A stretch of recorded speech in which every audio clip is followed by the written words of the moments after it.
Nós somos a matemática do IFP, Campus Floriano. Agora, juntos em um só lugar. Canal Matemática de Primeira. Olá pessoal, eu sou o professor André e esse é nosso canal Matemática de Primeira. Na aula de hoje iremos dar continuidade à nossa disciplina de Elementos 1 com o conceito de radiciação. Antes de iniciarmos, eu peço que vocês curtam o nosso vídeo e se inscrevam no nosso canal. Então, pessoal, como eu já falei anteriormente, nossa aula de hoje vai tratar do assunto de radiciação. Radiciação é uma operação oposta ao de potenciação, tá certo? Bem, vamos partir para a definição inicial. Radiciação é a forma fracionária de representação de potências, tomando por base a ideia de que a fração é que nos dá a ideia de elemento oposto multiplicativo. Então, a radiciação nada mais é do que uma representação fracionária de potências, um processo inverso, né? Em outras palavras, é a forma de conhecermos a raiz de um determinado número, né? Então, por exemplo, aqui se eu tenho aqui esse número a elevado a 1 sobre n, isso aqui é uma potência, o que a radiciação nos faz? Na realidade, ela é uma técnica matemática que a gente criou uma escrita para ler de forma diferente esse símbolo, né? A elevado a 1 sobre n. Então, a elevado a 1 sobre n para a gente, elevado a 1 sobre n, é a raiz enésima de a, né? E aí nós temos duas nomenclaturas importantes, que o número que está dentro da raiz a gente chama de radicando, e esse valorzinho aqui a gente chama de índice da raiz, certo? E quando a gente lê raiz enésima de é porque a gente generaliza esse n. Por exemplo, se for 2 a gente chama de quadrada, se for 3, cúbica, se for 4, quarta, se for 5, quinta. Então, enfim, essa é a nomenclatura. E aí, só um detalhe, quando a raiz não aparecer o índice, esse índice é o 2, então é por isso que a gente chama de raiz quadrada de a, tá bom? Bem, antes de seguirmos, é importante que a gente tenha uma noção intuitiva do que seja radiciação. Então, radiciação a gente pode entender como uma operação que nós realizamos quando temos o objetivo de descobrir qual é o valor de um número que, multiplicado por ele mesmo uma quantidade, né, uma determinada quantidade de vezes, tem como resultado um valor que conhecemos.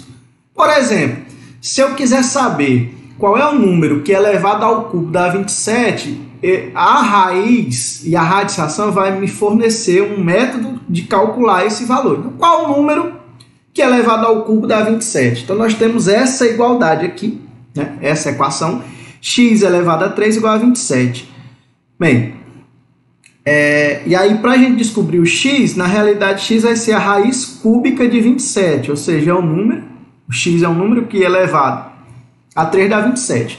Bem, intuitivamente, que número é esse? Exatamente 3, né? Porque 3 ao cubo dá 3 vezes 3, 9 vezes 3, 27. Então, nesse caso, a resposta aqui para x é x igual a 3. Logo, 3 é o número que é elevado ao cubo, tem resultado 27. Essa é a noção intuitiva. Partir para o nosso exemplo 1. Então, calcule intuitivamente as raízes abaixo. Logo aqui eu tenho uma raiz quadrada de 81, ou seja, qual o número que é elevado ao quadrado dá 81? Exatamente, 9, né? Porque 9 vezes 9 é 81. Então, raiz de 81 é x igual a 9. Qual o número que é elevado ao quadrado dá 25? Exatamente o 5, né? Porque 5 vezes 5 dá 25. Então, raiz quadrada de 25 é 5. Qual é o número que é elevado ao cubo, ou seja, quanto é que vale a raiz cúbica de 8? É um número que quando eu elevo ao cubo dá 8, ou seja, 2, né? 2 vezes 2, 4 vezes 2, 8. Então, x igual a 2. Qual é o número que representa aqui a raiz quarta de 16? Ou seja, é um número que quando elevado a 4 dá 16. E aí, novamente, nós temos 2, né? Porque 2 vezes 2, 4 vezes 2, 8 vezes 2, 16. Então, raiz quarta de 16 é 2. Tá bom? Então, propriedades operatórias. Ora, a propriedade P1 é uma generalização da fração. Então, se eu tenho a elevado a m sobre n, isso aqui é a raiz raiz enésima de A elevado a M. Essa propriedade é a propriedade P1, tá?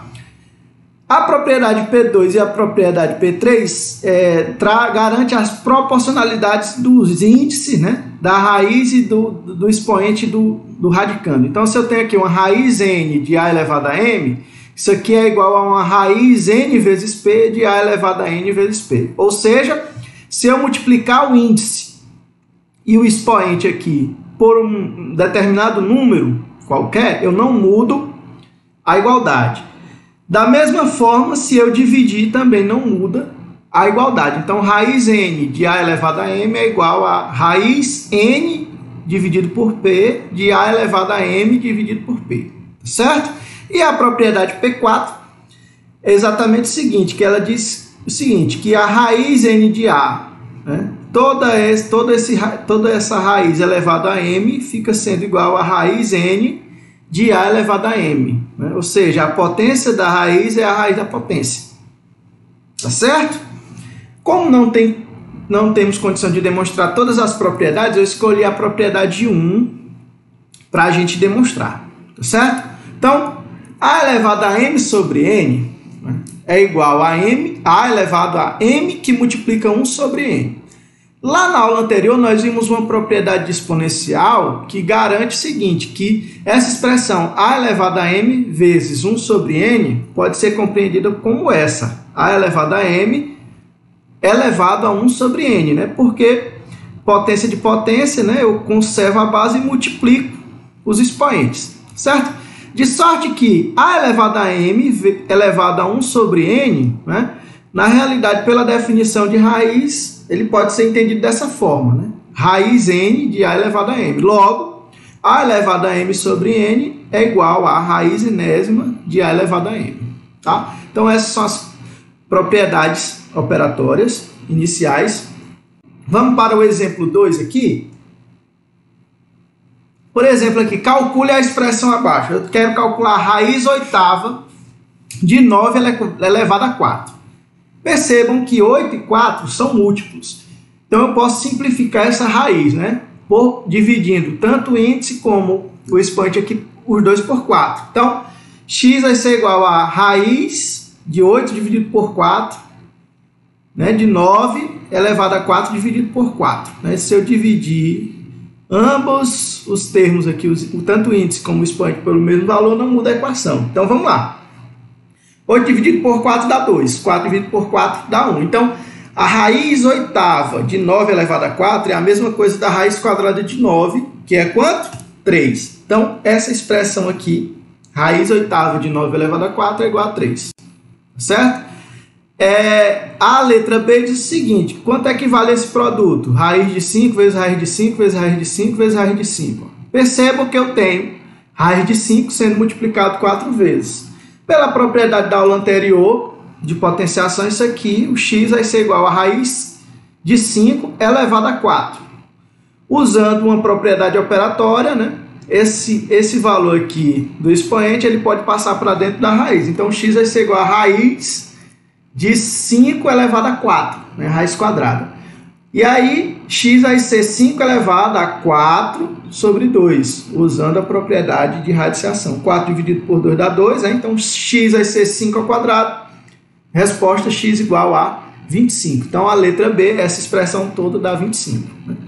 Na letra C, eu tenho 4 ao quadrado vezes 4 elevado a 1 meio. Bem, 4 elevado a 1 meio é a propriedade de radiciação. Representa a raiz de 4. Logo, C eu vou ter um valor de x igual a 4 ao quadrado vezes raiz de 4.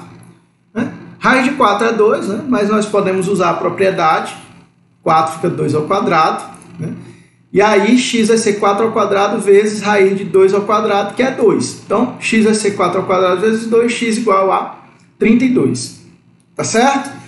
E aí nós temos outras propriedades de radiciação. Propriedade P5.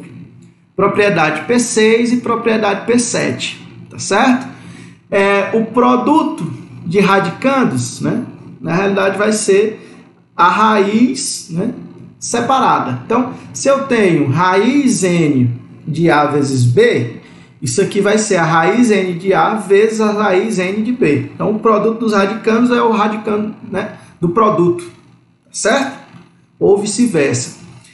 Já que a propriedade é válida para a multiplicação, ela também é válida para a divisão. Então, raiz n de A dividido por raiz n de B é igual a raiz n de A dividido por B, certo? E a propriedade P7, que essa é interessante, né? Que é a raiz da raiz, né? Então, se eu tenho aqui a raiz enésima da raiz emésima de A, da raiz m de A, isso aqui vai ser igual a raiz n vezes m de A. Então, eu posso fazer um produto aqui dos índices, tá? Como também não dá para demonstrar todas as propriedades, eu escolhi a propriedade P7, interessantíssima para que a gente demonstre, tá bom? Então, vamos lá. Raiz enésima da raiz emésima de A, isso aqui é igual a raiz enésima de A elevado a 1 sobre m, tá certo? Por quê? Porque pela propriedade de radiciação, raiz m de A é igual a A elevado a 1 sobre m. Pois bem, aí novamente aqui nós vamos aplicar a propriedade de radiciação. Aqui vai ficar 1 sobre m dividido por m. Então, essa expressão inicial vai ser igual, né, raiz enésima de raiz m de A vai ser A elevado a 1 sobre m dividido por n. E aqui eu tenho uma divisão de frações. Como é que eu faço? Eu pego a primeira fração vezes o inverso da segunda. Ou seja, essa expressão toda vai ser A elevado a 1 sobre m vezes 1 sobre n, né? De sorte que raiz n de raiz m de A vai ser igual a A elevado a 1 sobre n vezes m. E aí aqui eu posso aplicar a propriedade de radiciação. Então, a raiz n da raiz m de A vai ser igual a raiz n vezes m de A. E aí está demonstrado a outra propriedade. Tá bom?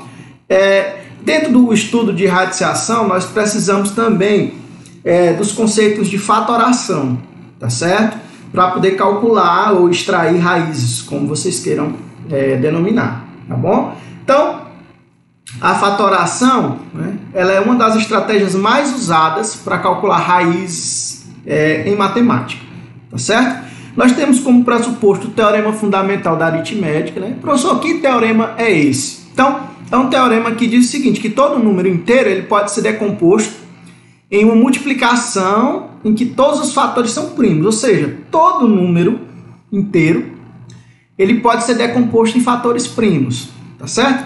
Por exemplo, aqui eu vou dar para vocês x igual a 72, né? Então, x 72 na realidade é 8 vezes 9, né? Só que 8 é 2 ao cubo e 9 é 3 ao quadrado. Então, 72 ele pode ser escrito como sendo o produto de 2 ao cubo vezes 3 ao quadrado, em que 2 e 3 são números primos, certo? E aí, o que diz o teorema fundamental da aritmética é que todo número inteiro pode ser decomposto em fatores cuja base, né, são primos, são números primos. Então, a fatoração, a definição dela é o seguinte, a fatoração nada mais é do que uma técnica matemática em que o radicando é decomposto em fatores primos, que são reagrupados para facilitar os cálculos. Então, na realidade, é uma técnica matemática que eu prefiro mostrar com exemplo. Por exemplo, se eu quero fatorar aqui 360, então nós vamos passar uma barra vertical, e aí nós vamos fazer a divisão desse número de 360 pelos números primos até nós chegarmos nessa decomposição. Então, por exemplo, 360 é par, então é divisível por 2. 360 dividido por 2 dá 180. Novamente, 180 é par. Então, 180 dividido por 2 dá 90. 90 é par. 90 dá para dividir por 2. Então, dá quanto? 45. Aí, 45 já não dá por 2, mas dá por 3. 45 dividido por 3 dá 15. Novamente, 15 dá para dividir por 3, que dá 5. 5 dividido por 5 dá 1. Tá certo? Então, o que foi que eu fiz aqui? Através dessa barra vertical, né, eu fiz a decomposição de 360 em fatores primos. Ou seja, eu tenho 2 aqui quantas vezes? 3 vezes. Então, 360 é 2 ao cubo, vezes 3 aparece quantas vezes? 2 vezes. Então, 2 ao cubo vezes 3 ao quadrado, vezes 5. Logo, a fatoração de 360 é esse termo aqui. Então, 360 é igual a 2 ao cubo vezes 3 ao quadrado vezes 5. Tá? E aí, professor, eu vou usar a fatoração para quê? Bem, na realidade, nós vamos utilizar a fatoração para fazer o cálculo de raízes quadradas. Lembrando que nós vamos deixar como anexo outras técnicas, já que nós não temos como avançar muito no tempo, tá bom? Mas, por exemplo, se eu pedir para vocês extraírem a raiz quadrada de 7.056, o que é que vocês vão fazer? Primeira coisa, fazer a fatoração. Então, a gente passa uma barra vertical. Tá? 7.056 é um número par, então dá para ser divisível por 2. 7.056 dividido por 2 dá 3.528. Então tá aqui 3.528 dividido por 2, né? Porque é par, então dá 1.764, certo? 1.764 também é par, então novamente dá para dividir por 2. Dá quanto? 882. 882 é par, dá para dividir por 2, dá 441. Aí 441 já não é par, então não dá mais para ser divisível por 2, mas dá por 3. Professor, por que dá por 3? Porque a soma dos termos dá um múltiplo de 3, né? 4 mais 4, 8, mais 1, 9. Então, 441 dividido por 3 dá 147, que novamente dá para ser dividido por 3. 147 dividido por 3 dá 49. Aí não dá mais por 3, só dá por 7. 49 dividido por 7 dá 7. 7 dividido por 7 dá 1. Então, 7.056 ele pode ser expresso, né, em fatores primos, como sendo 2 elevado a quanto? 1, 2, 3, 4, como sendo 2 elevado a 4, vezes 3 ao quadrado, vezes 7 ao quadrado. Então, a raiz de 7.056 é igual a raiz de 2 elevado a 4, vezes 3 ao quadrado, vezes 7 ao quadrado. E aí nós vamos fazer a extração, né? 4 dividido por 2 dá 2. 2 dividido por 2 dá 1 e 7 dividido por 2 dá 1. Então, a raiz de 7.056, na realidade, vai ser 2 ao quadrado vezes 3 vezes 7. Por quê? Bem, vou até fazer o seguinte, ó. 4 dá para simplificar por 2, que dá 2, aqui tem um 2, né? 2 dá para simplificar por 2, que dá 1, e o 2 também dá para simplificar por 2, que dá 1. Então, a raiz de 7.056 é 2 ao quadrado vezes 3 vezes 7. Bem, certo? E aí, esse produto aqui é 84. Tá certo? Então, pessoal, por hoje é só. No Classroom segue uma lista de exercícios para que vocês possam desenvolver mais os conceitos aqui abordados. Eu espero que vocês gostem. Até a próxima. Um abraço a todos.